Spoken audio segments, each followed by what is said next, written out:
Welcome to Dental All Stars. I'm Alex Nottingham, founder and CEO of All Star Dental Academy, and with me is Shelly VanEpps, VP of Business Development and Integrator at All Star Dental Academy. And we're talking about leadership and that it's not the role, it's the goal. Please welcome Shelly VanEpps. Hello, thank you for having me. You're about to Mm. do, you're about to do, I don't know.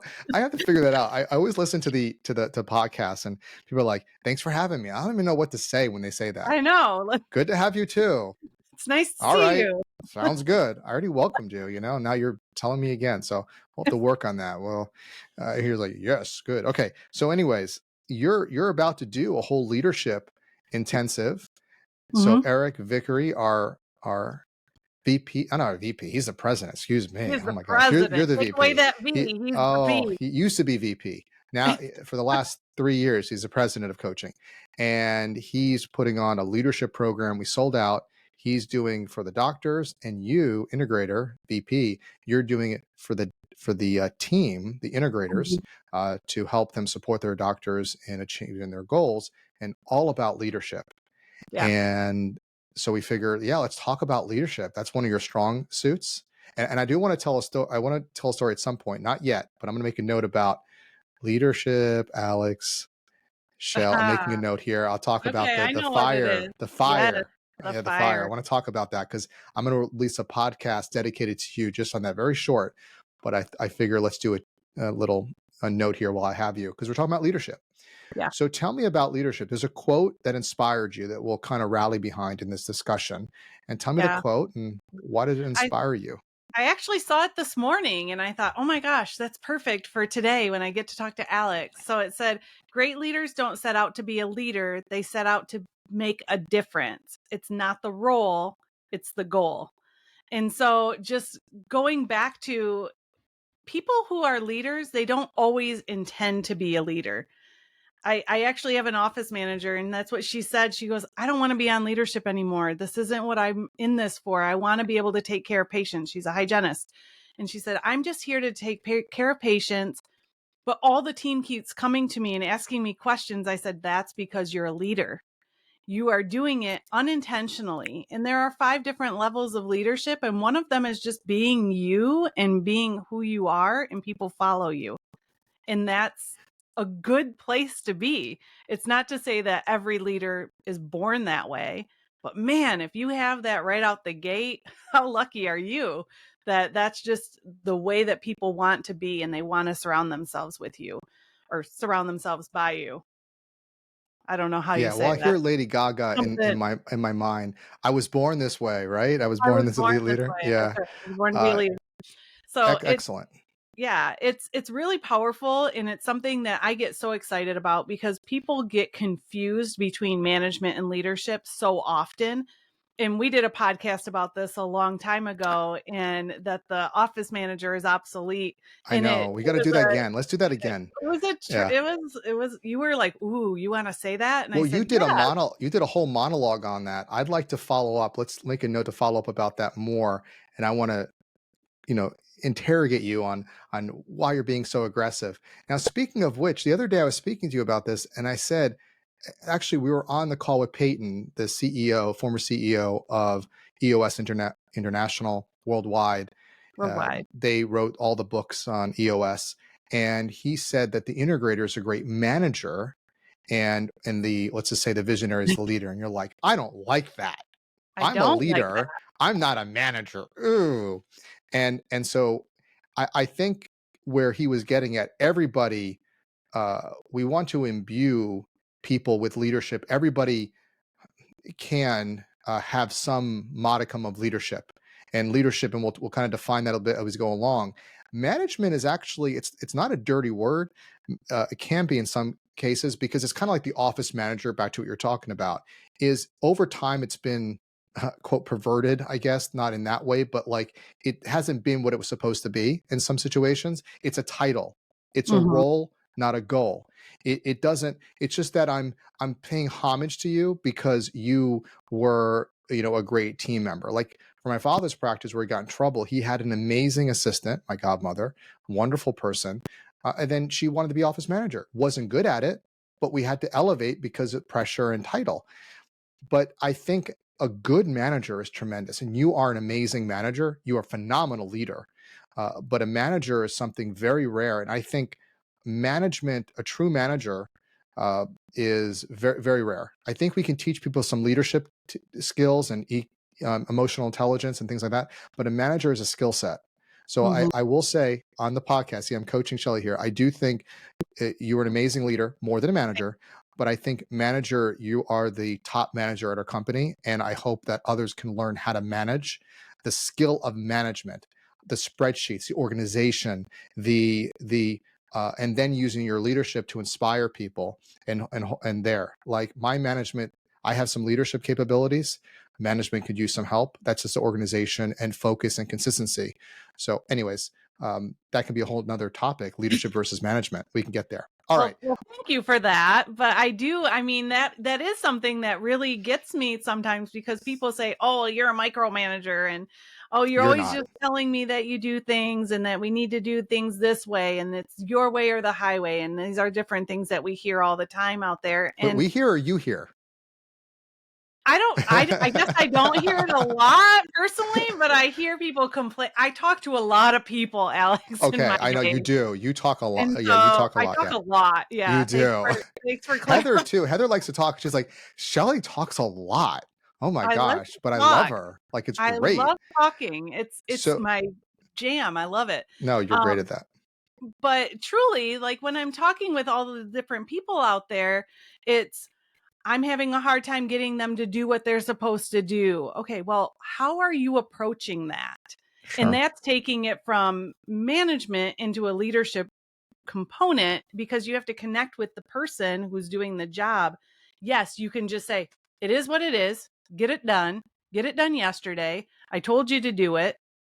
Don't talk to me anymore. Are you You going know to what I want get to a say lot of though? results? You know what? I want to throw a wrench in this whole thing. I think Do all it. these people you're saying that are managers, I don't think they're managers. Okay. You see, micromanagement is not management. Okay. So you hear a lot of dentists, and we hear too, I have to micromanage them. I have to nudge them. I have to this. That's not management. I mean, and doctors are not great managers. And a lot of their office managers are not great managers. The skill of management is is not being done. They're micromanaging, which is not management. So again, we're like nervous about this whole. I want to resurrect management as a good thing, but I'm saying they're not managing, and so they are controlling. They are acting out of fear. That shouldn't be put onto management. That's just that's being a a reactive mother sometimes. I think in office or father, we have to be like, here are the kids. They're coming late. They're not doing. When did you clean the sterilization? No. Did you do this? No. Did you? Oh, I had to pick up after them. You always hear this. Think Right. about it. What do you hear? I got to pick up after them. They're late. They didn't do this. They're not being responsible. I have to yell at Yep. them. I have to remind them. That's management.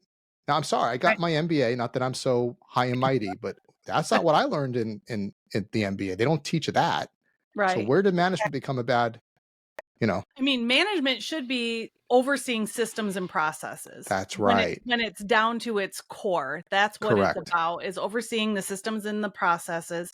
Leadership is overseeing and developing the people. That's right. In its unicorn world, you get both in one person, and you've That's got somebody you. who and that's Yay. me. And Unicorn. somebody who can oversee the systems and processes, but also is going to help develop and build up the leaders. Right. And it's funny you mentioned this about the cleaning up and things like that. I was just talking with a doctor yesterday. She said, I seriously was walking out of my office and I turned around and I saw a sink full of dishes. When did I become my team's mom? Yeah. And I said, as soon as you let them do it. And as soon as you let them leave the dishes there without any consequence, any discussion, any setting forth of the expectation, that's when you became the person who's going to continue to pick them up over time after time after time. And it's a matter of just speaking with them and saying, hey, I don't come into your house and leave my dishes on your kitchen sink. It felt disrespected by seeing all of this in my kitchen, which is the break room. I need you guys to pick up after yourselves. It's grown people. I say And people and now, and, other and women. you know what's interesting as well is and observing you, because I just think you're a marvelous person, is you're also a great mother and wife, and I see how you interact with your family, and I actually, even by saying it's mothering, in terms of before as a bad thing, being a mom, again, I made another mistake, and we're making mistakes. We're defining management as bad. We're just defining being a mother as bad. You can be a proactive mom, which is not I do whatever my kid wants. I'm a protector, yes, but I have rules and structure. Like you don't baby your kids. You're very loving and clear, and you're a leader at home. So yes, that leadership skills, or even management systems aspect of it, but the leadership skills, back to the role, the goal, not the role, is your goal is not to be a mother. Your goal is to raise healthy children that are productive in society, and it's Right. it's a balance. And you learn from your mother. I haven't even met her, but I've heard great things about her, and you speak very highly of her. So it's that at the end of the day, it's in our office, we're being proactive, not Mhm. reactive. We're focusing on the goal, which is what can I do to make a difference, not the role. I'm a manager, I'm a whatever it is. But Yeah. it's that situation. What happens is people revert to reactive mothering or whatever that might be at the office because that's all they know. Even as kids, we're reverting back to, oh, you're not doing it, you're not doing that, or pointing fingers or blaming. It becomes a psychological, thank goodness we have a therapeutic coach as one of our Right. coaches Yeah, that kind of Abby. help with this stuff, Abby, because it's kind of descending there. So Mhm. uh anyways, I just wanted to throw that out there, that I think it goes even deeper. Yeah. No, it does, and I think that one of the things that really stood out to me about that particular quote, and that it's not the oh, cut that. It's It's not not the the role, role, it's the it's the goal. goal, is that when you look at the 5 levels of leadership, a lot of times people assume, "Hey, you're a leader, you're the office manager, I need to follow you, I need to adapt to everything that you say," and that is off of their position only, they're in positional leadership, and if you're gonna work your way up that to the pinnacle leader that John Maxwell speaks about in a lot of his books, but the pinnacle leader, you can't stay in that positional leadership zone for very long. People will start to look at you only as, well, I'm going to do what you said that I need to do because you're the office manager. You want them, or I at least want to get them to, I want to do that for you. You don't even have to ask me because I want to make sure I don't want to let you down. I want to make sure that everything is running smoothly here. And knowing all of the core values for a business, for an office, are being maintained is part of the leader's responsibility. For me, part of my responsibility as your integrator is to make sure the core values within All Star are always maintained. That's the goal. Yeah, I don't need makes the sense. role. That's my goal. Yeah, And and so give me yeah, the that's right. title if you Get want, but I don't need it because Just I want to know get it what done. we're looking for. Right. Well, I mean, it's a little unfair because you're so talented, and it was kind of fortuitous, our meeting. And we talk about that in our Rocket Fuel podcast we did a few weeks ago or whatever. I can put a link, have Cheyenne put a link in the show notes about that, of how that, but now knowing what you are, but you're a great person, and you work on yourself. And I think that's really what the thing is that we have to do. So let's kind of get down. Dentists like to, how do I get it done? Okay, Mhm. I get it. It's okay. It's the role, not the, our goal is the thing. I have to, yeah, I'm a dentist. Yeah, I'm the boss, but that's not important. Like one of the things at All Star, I never say, well, I'm the owner, so this is what it is. Never. I will not do that. We have a leadership team and they vote, and I'm often, most of the time, I'm the losing end on the voting. That's fine. It's humbling. It's good because I know the company is working the way it needs to work. They're embodying the vision. The vision is bigger than me, than all of us. That's how we succeed. So business owner doesn't mean anything. It just means you have an investment stake. So what? Somebody else has more stock than you do in something else. Doesn't matter. But we all have a common vision. So in your office, it will, we have to challenge the owners, the visionaries. They're number one. It Mm. really is. I can have a Shelly, but if I'm out of whack, she's not going to be attracted to be here, or she's out of there.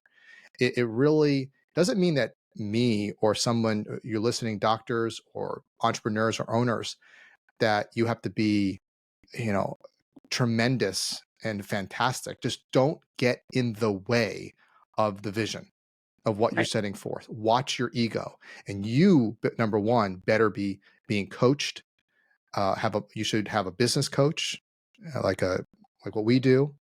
You should have a mindfulness coach or a personal life coach. Sometimes other coaches do that as well. But have coaching. You got to be investing in yourself, not just Mhm. clinical, but also personal. That goes to dentists, entrepreneurs. All of you have to be sharp with that and be willing and do the work. And it's hard, but that's number one, because if you can't transform, sure as hell your team will not, and you won't attract those. Right. When I see a great team, I see a great doctor, and not like they're so impressive. They're humble, they're giving, they have good values, and that's where people are attracted to it. And And then vulnerable. and they're well, they yes, They're very absolutely. vulnerable. Well, they're vulnerable because there's nothing there. There's no ego. There's very little Right. ego. They're just human, and people Exactly. like humanity.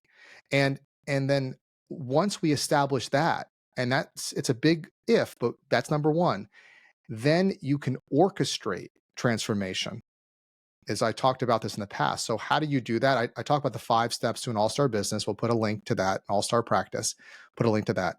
But that's where, once you have it right, that leadership, then you are using mechanisms like the events that we do, the leadership training that you're providing, coaching, events, mastermind. All these are methods to help yourself and your team.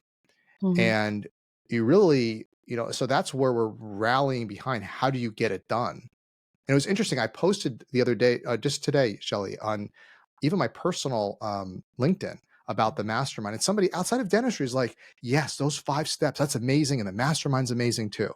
And so these are people that are not in dentistry, like that are validating that this is how we build businesses. What we Right. do at All Star is we do it over and over again. We know what works, not from just us, but other industries proven, and we do it over and over. So you have to Yeah. be willing to do that to be able to orchestrate change in yourself and in your team. Yep. Absolutely. Because so tell me again, I'm the dentist here, and this is the biggest thing is I get it. I hear my dad, I got it, I got it. He says, so it's the role, it's the goal, not the role. How do I so yes, assuming the dentist is where we're at the B, that they're doing that. How do I get my team to be like you, Shelly, to be empowered, to to want to make a difference and commit to customer service? How do I attract the team? So we do have a hiring service that helps, but how do I get them to do that? That's what Yeah. dentists want to know. Always be focusing on what is your overall goal? What are your core values? What is the culture that you're having within your practice? People who want to make dentistry better don't love to come to an office. I'm sorry if the culture is poor.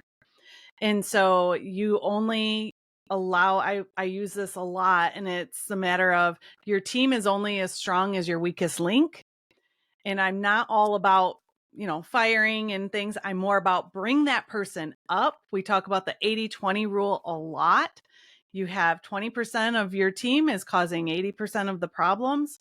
How about we focus on the 20% of your team that are creating 80% of the results? Focus on them versus focusing on the people at the bottom. Look at that middle 60. That's the rest of your team.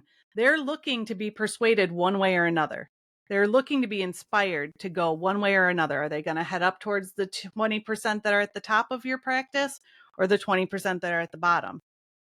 Focus on them, bring them up. The negativity goes away.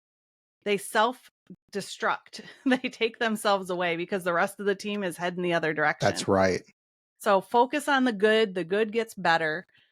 Don't get caught up in the negativity, which brings us right back to Yes, let's what talk I about the was going story. to share. Yes. So this is, we're gonna give you a little preview, but you'll hear it again. What did I hear before is repetition is the mother of skill.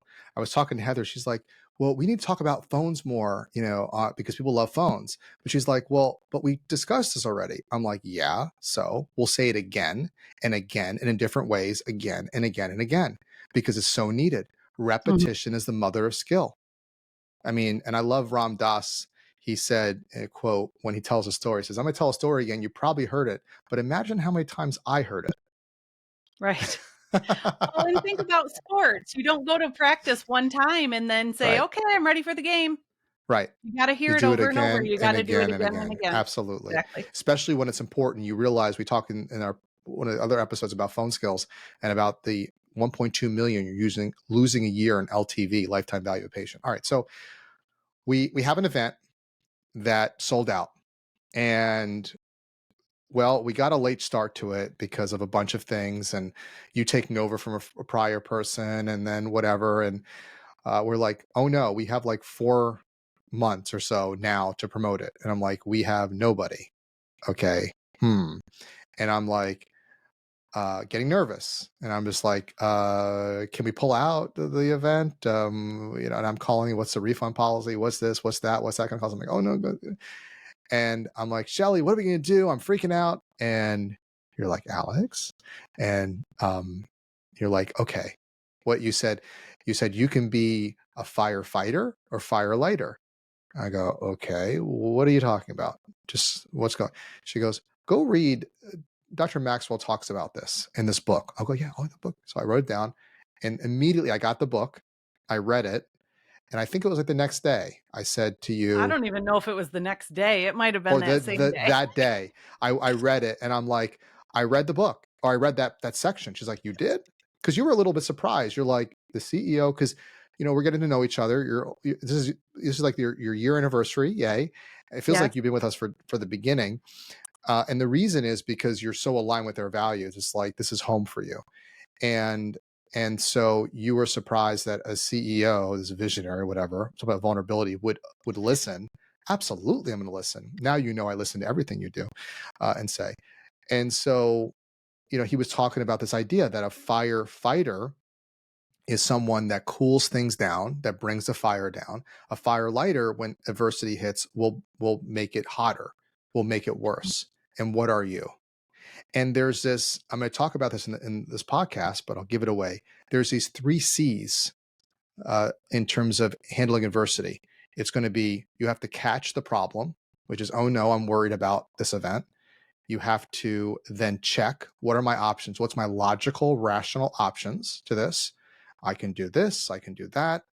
And then finally is change your choice, is then choose a proactive response. And I thought about it and I realized, okay, calmly, if I don't do it, this is what happens if I do it. And then I had this inspiration. Well, this idea of certainty, power of certainty. We're doing it. I trust my team. You were very certain in it. You said, I can do it. And I said, let's do it. I don't care if even just 2 people show up. We're going to do an amazing job for 2 people. Because back to the vision, our vision never said, I only do events for 100 some odd people. It said, I'll do it for whatever it has to do. Right. And all the great entrepreneurial stories are about that. And sure enough, a few hours later, after I said that, we're going to do it, we had 10 people sign up or so. That was one of your leads, but just interesting timing that happened, coincidence, we'll say. And we ended up selling out the event. And so the lesson there is, well, about leadership. And Mm. this is where a good organization works, where we can talk about vulnerability, that your leader can hear from others. And you were sane at the time and you provided um, uh, a teaching for me. I listened and we all can listen to each other. And then we averted a big problem, Mm. because who would have known that it ended up being so successful, and then we learned from it and so on and so Right. forth. So I think it's an amazing story of leadership working together in an organization. We're all helping each other. You were being a firefighter to get me to be a firefighter, and here we are. Exactly. I love, love, love that part of that book, Developing a Leader Within You, by Dr. Maxwell, because it's just one of those that applies in so many ways. You hear somebody complaining over here. Okay, are they fire lighting or are they firefighting? They're probably lighting. If they're over there complaining, you need to put that at ease in your practice, because you hear all the time, oh, they're gossiping, they're doing this, they're doing that. They're lighting fires all around your practice. You need to put it out. Put it Yes. out. You have to have communication, talk with them. And so we just, it was a fun little application internally, but it applies in so many places. And it really is powerful. And it strengthened the company. The company continues to grow. I think it's strengthened our relationship. In adversity, you can become closer. You say, okay, I saw my CEO handle adversity and took my advice Mhm, and chilled out, and we all work together, and I think that's something in the dental practice is we coming together. Adversity isn't a problem; it's an opportunity. If mhm, we're sane about it, it's how we grow. And I think that that's just where until AI, we got some time, a few more decades, but until it takes over, we're still human beings. We still process these ways. We still desire contact and coaching. It's the fastest way to grow, and it's a lifelong. Tony Robbins, my mentor, would say, "Can I continuous and never-ending improvement?" It's just an ongoing process, and it's not that you're going to figure it out one day. It's just every day you're listening to the podcast, you're doing a training program at All Star, you're doing coaching, you just rinse and repeat. You do day after day, and the results come in time. mhm. It's the process, the journey, not the destination. Yada yada yada. But that's what it's all about. So I, Yeah, I love this topic. I love what you brought up about it's the goal, not the role. We all focus on that outcome and come together. And it takes a lot of visionary work from the leader and dedication and just commit with the team. And often, like we said, outside support. yeah, Whether it's coaching or events, we have to, and again, I'm going to cite Tony as well. We have to break the state. We're in such a state where we get this group think when we're in our own company. We go to the office or we're in this and we only see a myopic view, and we start to build a habit. And then when you talk to somebody else who's outside, who has a different worldview, you're in Michigan, you have your whole family, you have different culture, and it's like snaps me out of it, right? It's like, oh, I look at it something differently. Wow, that's great. And so this is our process as human beings, and just surround yourself by amazing people. And I'm grateful to have you and the amazing All Star team and all the wonderful dentists. We all support each other. So, Shelly, thank you again. Great podcast, VP of Business Development, the integrator. Thank you for joining us. Remember to follow us on Apple Podcasts, Spotify, and YouTube. Get the episodes as they are released. Share with your friends. And until next time, go out there and be an be all an all star. star.